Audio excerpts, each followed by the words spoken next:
Dili pare ang atong gianha ang pan sa kinabuhi. Sa inetabo nato, giuna nato ang panginabuhi, gikalimtan nato ang pan sa kinabuhi. Unsay netabo? Gipangkabuhi.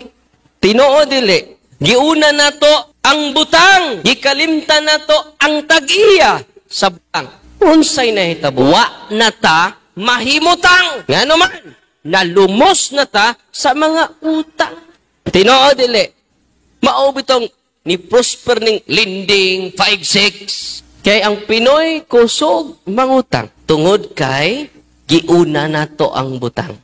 Unahon nato ang tag-iya sa tanang butang.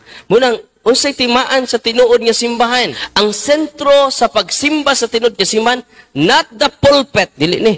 Ang tinuod nga simbahan, the center of their worship is not the pulpit. Piki na nga simbahan. Kung ang sentro nila, ang pulpit.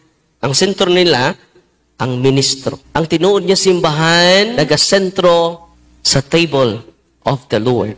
Nagsimba sila. Namuhawak ang pari, bitaw, inigmisa, because this is the center of our worship. The Holy Eucharist, the source and summit of Christian life. Una nga, magpanon ta. Unahon nato ang misa.